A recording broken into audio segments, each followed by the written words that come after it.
उत्तर प्रदेश की राजनीति में एक ऐसा धमाका हुआ है जिसने हर सियासी गलियारे में हलचल मचा दी है। समाजवादी पार्टी के दिग्गज नेता आजम खान ने अपने पुराने सियासी ठिकाने को छोड़कर अब बहुजन समाज पार्टी का रुख कर लिया है और मायावती के साथ उनका खड़ा होना किसी राजनीतिक तूफान से कम नहीं। कभी मायावती और आजम खान दो ध्रुवों पर खड़े थे, एक दूसरे के सबसे बड़े विरोधी, लेकिन अब वक्त ने करवट ली है और दोनों एक ही मंच पर आने जा रहे हैं।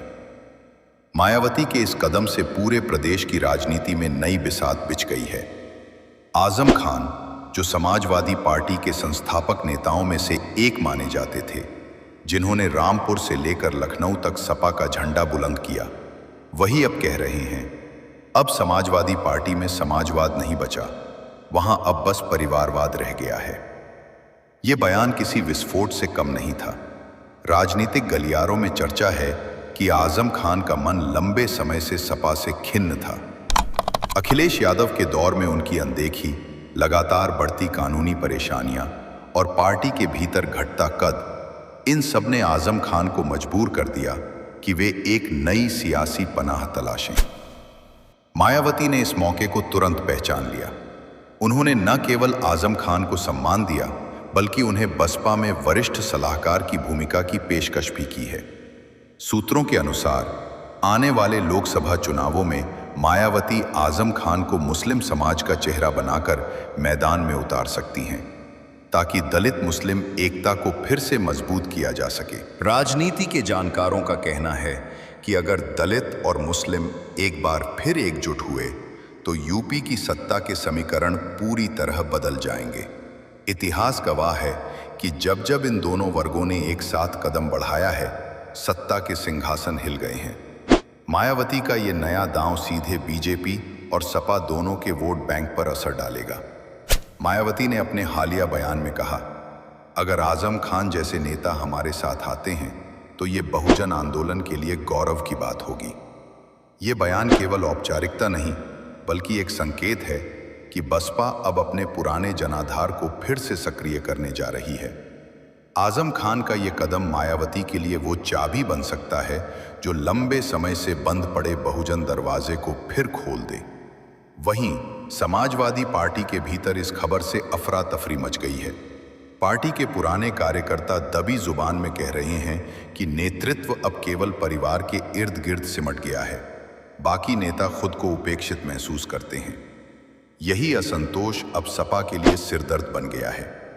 अखिलेश यादव को अब यह समझना होगा कि जो नेता कभी उनके सबसे मजबूत सिपाही थे, वही अब विपक्ष के लिए बड़ा हथियार बन चुके हैं। मायावती और आजम खान की ये नई जोड़ी यूपी की राजनीति में एक नई कहानी लिख सकती है, क्योंकि एक ओर मायावती का दलित जनाधार है तो दूसरी ओर आजम खान का मजबूत मुस्लिम नेटवर्क। ये गठबंधन अगर जमीन पर उतरा तो बीजेपी को भी अपनी रणनीति बदलनी पड़ेगी।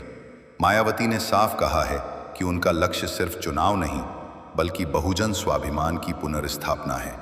वहीं आजम खान का कहना है कि अब वक्त है कि हम एक नई सामाजिक ताकत बनाएं, जो न हिंदू मुस्लिम में बटे और न ही जाति में।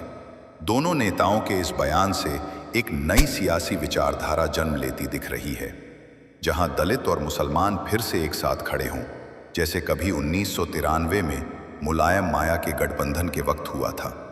फर्क सिर्फ इतना है कि इस बार समीकरण बदल चुके हैं और जनता ज्यादा सजग है। अगर बसपा इस गठबंधन को सही तरह से मैदान में उतारती है तो आने वाले विधानसभा चुनावों में नतीजे चौंकाने वाले हो सकते हैं, क्योंकि जहां मायावती की पकड़ दलित इलाकों में मजबूत है, वहीं आजम खान का प्रभाव पश्चिमी यूपी और मुस्लिम बहुल सीटों पर गहरा है।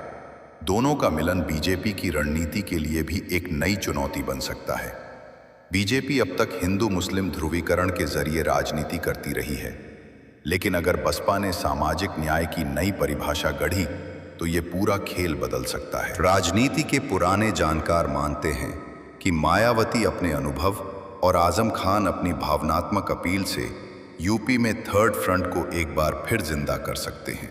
ये गठबंधन सिर्फ सत्ता की राजनीति नहीं, बल्कि एक सामाजिक संदेश भी है कि अब समय आ गया है जब बहुजन और अल्पसंख्यक मिलकर उस राजनीतिक तंत्र को चुनौती दें जो वर्षों से उन्हें अलग अलग रखकर अपने फायदे लेता रहा।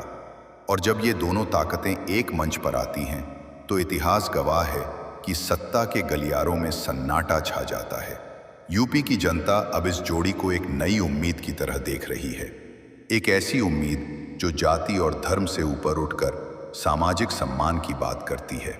आने वाले दिनों में अगर आजम खान और मायावती एक साथ मंच पर दिखे तो ये नज़ारा यूपी की सियासत में ऐतिहासिक पल साबित होगा। हर जिले, हर कस्बे, हर गांव में ये चर्चा होगी कि क्या दलित मुस्लिम गठबंधन फिर इतिहास दोहराएगा। ये सवाल अब हर नेता के दिमाग में घूम रहा है और शायद यही मायावती की रणनीति का सबसे बड़ा हिस्सा है, सबको सोचने पर मजबूर कर देना कि क्या 2027 की गद्दी अब बदलने वाली है। और दोस्तों, अगर आपको ये खबर, ये विश्लेषण और ये आवाज़ सच्चाई की दिशा में एक कदम लगता है तो इस चैनल को सिर्फ सब्सक्राइब मत करें, बल्कि इसे अपने दिल की आवाज़ बना लें, क्योंकि ये चैनल उन आवाज़ों के लिए है जो दबा दी गई, उन नेताओं के लिए है जिनकी सच्चाई कभी दिखाई नहीं गई। तो इस चैनल को ज़रूर सब्सक्राइब करें, क्योंकि सियासत की असली कहानी यहीं से शुरू होती है। फायर।